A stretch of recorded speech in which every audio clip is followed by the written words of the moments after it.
Hi, I'm Jennifer Serr, owner of the Sewing Room. Welcome to our Jobs in Fashion series.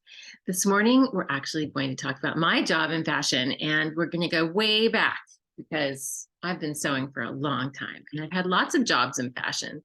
So I want you to know a little bit about myself as a youth and what I pursued in order to follow my dreams and how far back it went. So kind of all started when I was a very, very little girl.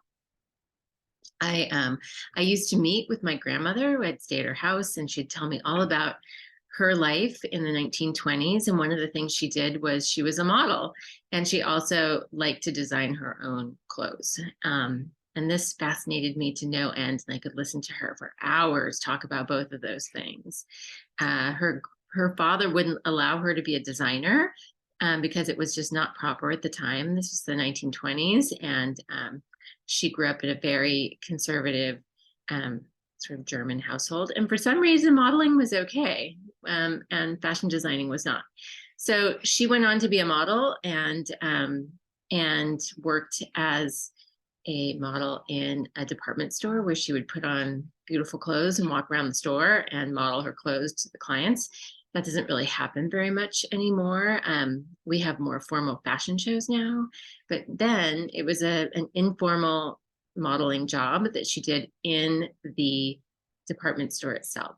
So I think the first place she worked was I Magnin, which was in downtown Oakland. And it's a beautiful Art Deco building. It's still there. It's no longer I Magnin, but it's still there. um, and she also did modeling for print and advertising as well. So I have all these wonderful pictures of her in that time of her life. But more on that later. When I was little and she was telling me these stories, I would get really inspired and want to design clothing for her. So she would commission me to make these little sketches. So I was about 5, and I would draw these pictures of evening gowns, mainly evening gowns. I was always into the fancy stuff, and then she would purchase them from me with pretend money. She also showed me how to do my first hand sewing and embroidery when I was young, and I was really just drawn to it from then on. So I'll share a little slideshow with you today. Um, Here we go. Oh, there, this is the one I want. And you can see a little bit more about my job and jobs in fashion. So here I am in the early years, playing dress up and loving costumes. And there I am with my grandma wearing one of her wigs because, during the 70s, if you were an elderly woman, you might have just had wigs for different hairstyles. And I think that's probably true still now in the wig world. Anyways, I love dressing up in costumes. I also loved paper dolls. So I had many different paper dolls. I had Erte paper dolls, and Erte was an illustrator during the Art Deco era. Those were very glamorous and very eccentric styles. I also really enjoyed historic fashion at that time too. So as you can see in the lower right-hand corner, I am wearing a Holly Hobbie dress. And this was of the time of Little House on the Prairie. So I was watching Little House on the Prairie, loving everything pioneer. I did all sorts of pioneering things like making my own butter out of putting it into a jar and shaking, like putting cream into a jar and shaking it up. I was really fascinated with all that stuff. And I probably started sewing about this time, at least by hand. I didn't start sewing with a machine until I was 7. And during that time, it was mainly with my stepmom who kept me busy in the summer times with sewing projects. And I just kept at it because it was really honestly my favorite thing, and still is. um, by the time I got to high school, I was making prom dresses. And they were probably some of my first paid sewing jobs. And then eventually I started just selling clothes that I had because people would be like, oh, I love what you're wearing. And I'd say, I made it. And then they'd give me 20 bucks for it. And then I would regret it later because I really liked that thing that I made. But this is my friend Kristen and also my friend Jeremy. I made Kristen's gown. She was inspired by the movie Beetlejuice. And so it was actually the only prom dress picture I could find, but I probably made about 10 during my junior and senior year in high school. I really love, like I said before, I love all the fancy stuff. I also wanted to try my own hand at modeling. So these are some modeling pictures that I found, which I find a little bit hilarious now, but they also help me.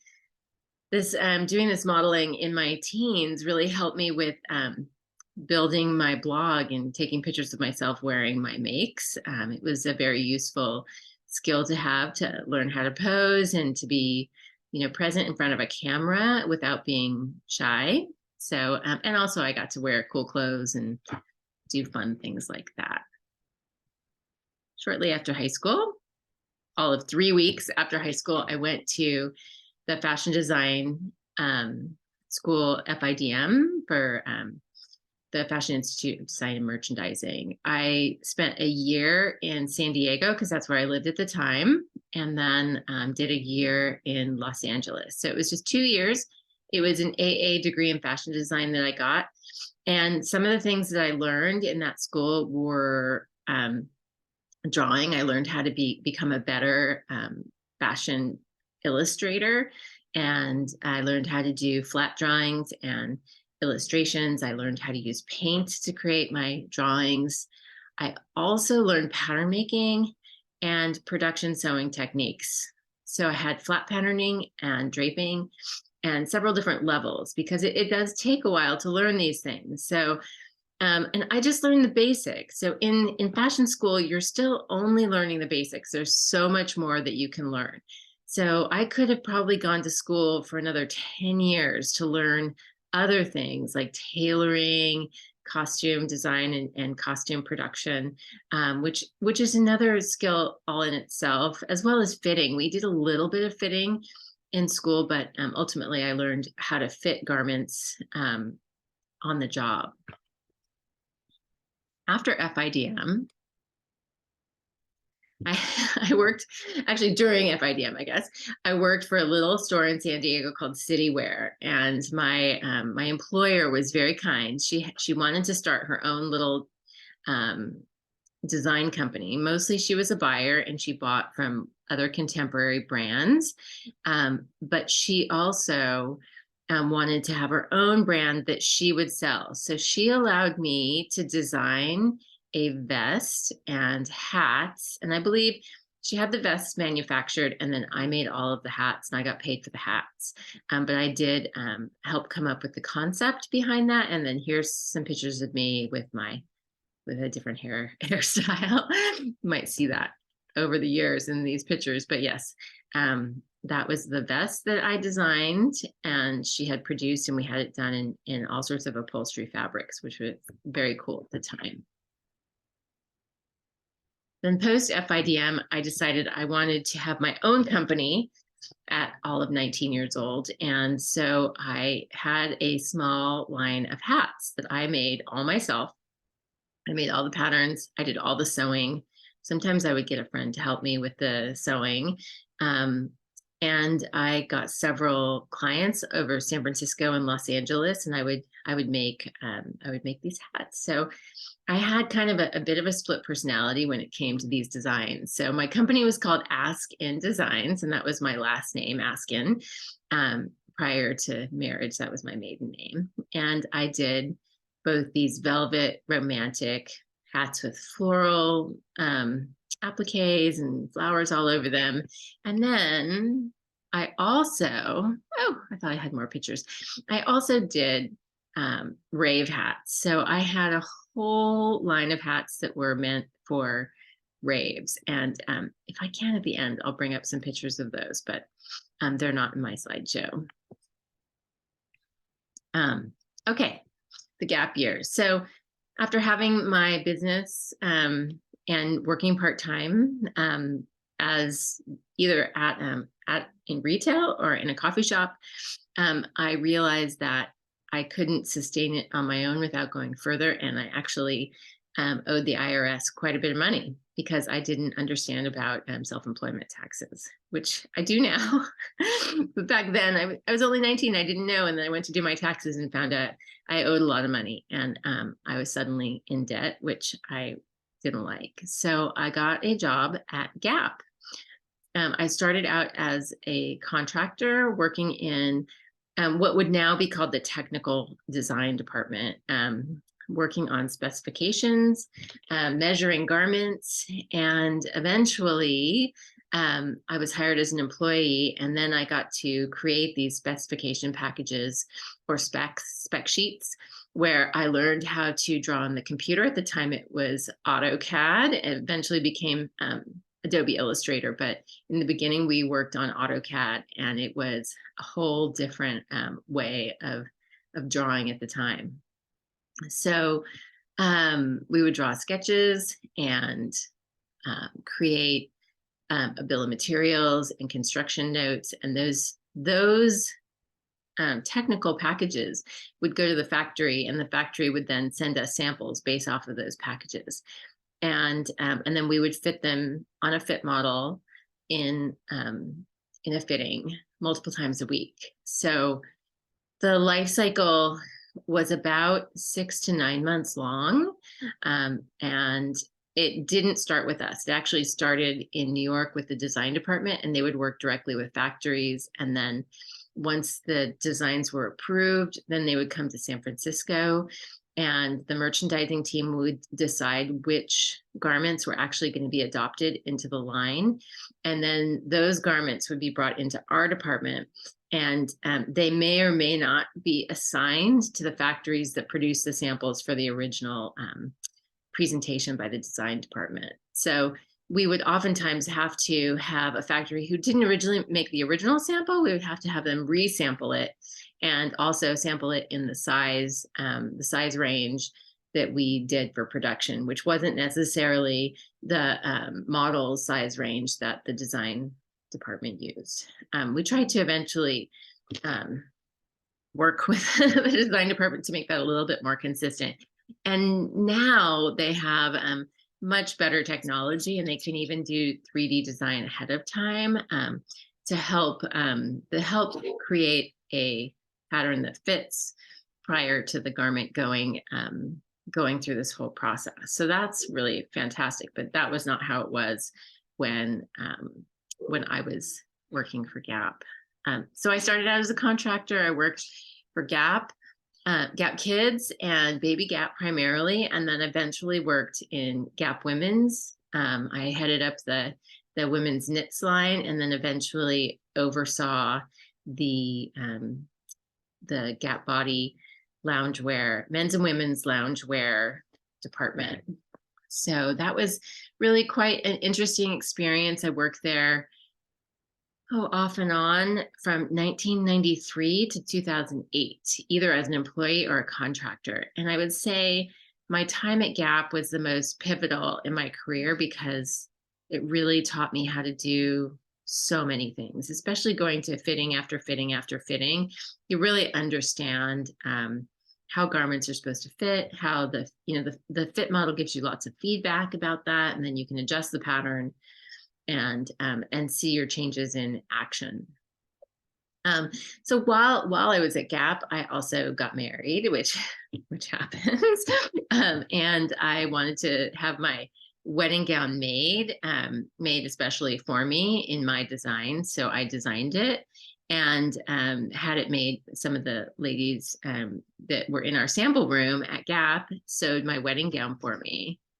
So here you can see my wedding gown is on the far left. It was very simple, very sort of Regency inspired dress. And it was the late 90s. It was very common to have very spare, very clean looking wedding apparel. There wasn't a lot of embroidery going on. There wasn't a lot of beading at the time.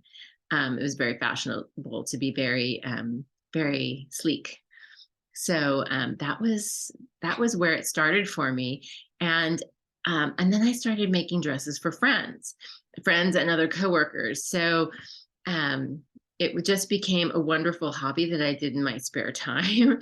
And I found that I really loved it. I could see my changes, my pattern changes come together much more quickly than sending back and forth between a factory who may or may not have made the changes I requested. Um, so when I was making my own changes and then sewing up samples on my own, I could see how it really affected the fit. And I learned a ton about fitting by making these dresses for friends and family.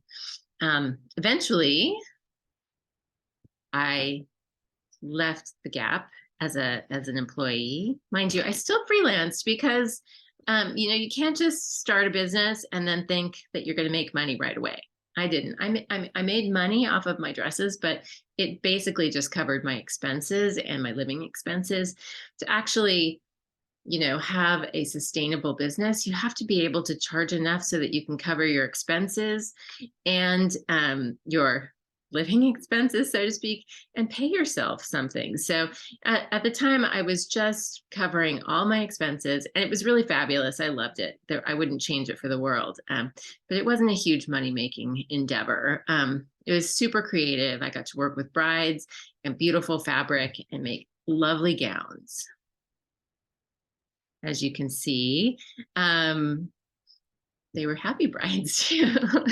And these two dresses were especially special to me because I got to use their mother's gown's fabric in the process of making their gown. So the gown on the left, her mother was much, much smaller than her. So we actually just incorporated the lace in her mom's gown into the bodice of her gown. And then she had a chiffon skirt with all these wonderful cascades going down it.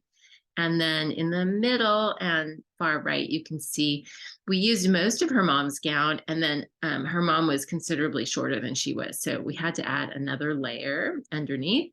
And the bodice was a whole different silhouette than that originally. So it was really fun to be able to use mom's gown and recreate it another way. Oh, and then I had a baby. Here's my little Emma when she was baby and where she is now. So it's been 19 years. She's actually 19 and a half. But yes, we started our family. And so I closed my business. I just wanted to be a mom, a stay-at-home mom. And I did that for a little while. I could never quite keep my hands out of the sewing and fashion world, though.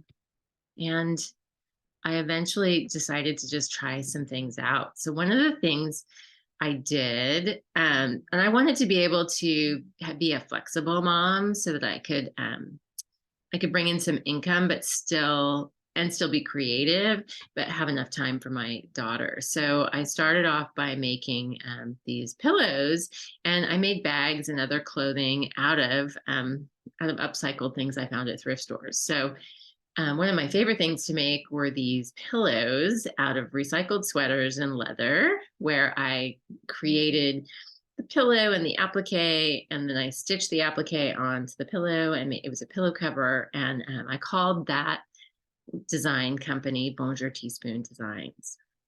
And Teaspoon was a pug that I met in Paris.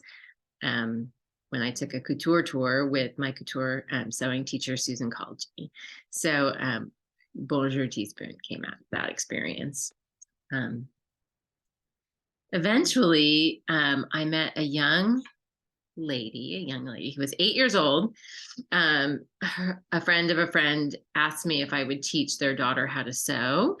And so I did. And I just did it out of my house, and eventually started offering fashion camps. So her name was Maya. She's at Central St. Martin's in England now, which is pretty fantastic. So she's gone from 8 to, I think she's in her 20s now. But she is in a fashion show with her friend Phoebe. We would have these great fashion camps at this community center in town. That would set up a runway for us, and then we would have chairs lining it and headlights and music. It was lots and lots of fun.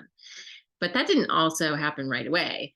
I started with teaching her in my home, and then eventually she had other friends who would join her once a week in my home. And eventually I found at this community center a room that I could rent during the week so I could have weekly classes outside of my house and then teach summer camps during the summer.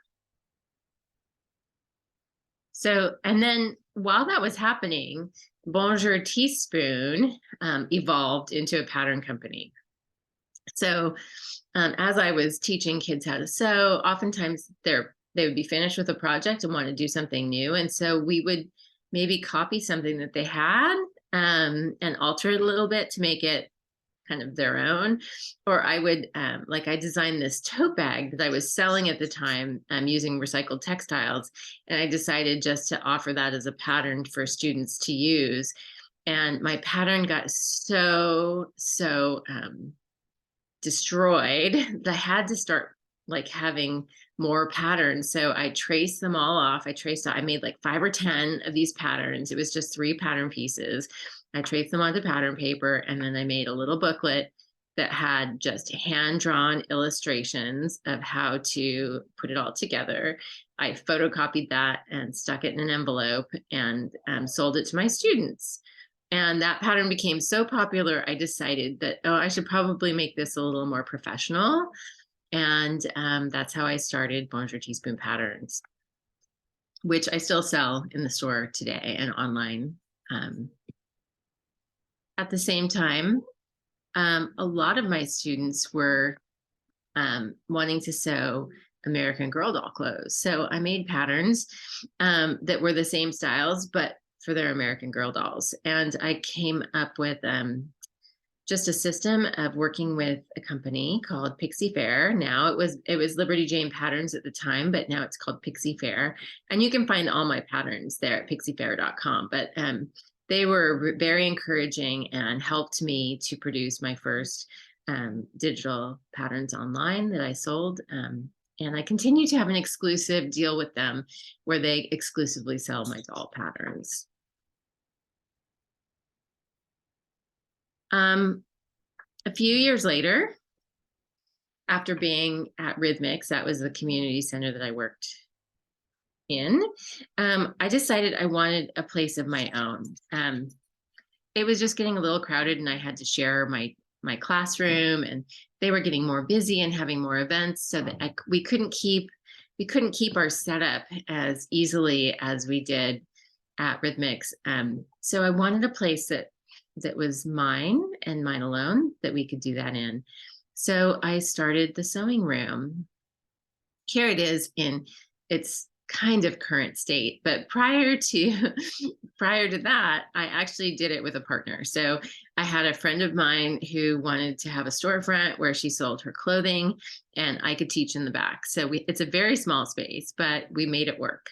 So I had probably the back half of the big room, and she had the front half, and we split the rent, and I had classes there. Eventually she left, and I took over the whole space, and now it's mine. So that's actually the end of the slideshow. But yes, so now I'm teaching. We teach full time. I have employees. I only teach 3 classes a week, but we have classes 7 days a week here at the sewing room. And we teach everything from regular sewing to fashion classes like I had in fashion school. So one of the things that I forgot to mention earlier was when I was freelancing and having my bridal business, I also taught in the fashion department at CCA, which is California College of the Arts. And that was also an instrumental part in me starting a teaching business, because I didn't really realize I liked to teach. And after teaching for you know, at the college level, I realized I do like to teach, and that actually became more fun than making things for other people. So I think it's really important to figure out what you like and do what you like. So I realized when I was making bridal gowns that I didn't like to do bridal alteration. So I eventually referred those out to somebody else. And I did realize that I liked working with clients and I liked doing all the couture sewing, but I also didn't know how to do machine embroidery or beading, so that I let somebody else who was good at that do that. And now, as a business owner, I realize I don't want to teach all of the classes, and I don't really have time to because I have to sort of oversee the greater part of the business, but I still love teaching. So, and that's what we do here at the Sewing Room. We teach sewing and we teach pattern making and fashion design to enthusiasts of all ages, and really give you a taste of what it might be like to do something as a job in fashion. I've always believed that that your job should be fun. So it's hard to say that like we're like where you want to start your career, but definitely if you love sewing and you love fashion, we probably have something here for you at the Sewing Room. So that's it. That's my experience. I'm sure I forgot 10 different things because it was only, just so long that I can talk in front of a screen. Anyways, if you're interested in our fashion studies program, you can visit our website at thesewingroomalameda.com/fashion-studies, or you can just visit our website at thesewingroomalameda.com to see what we have to offer. We'd love to help you out with your sewing needs, and we hope you have a great day. So without further ado, happy fashion and happy sewing, and we'll talk to you soon.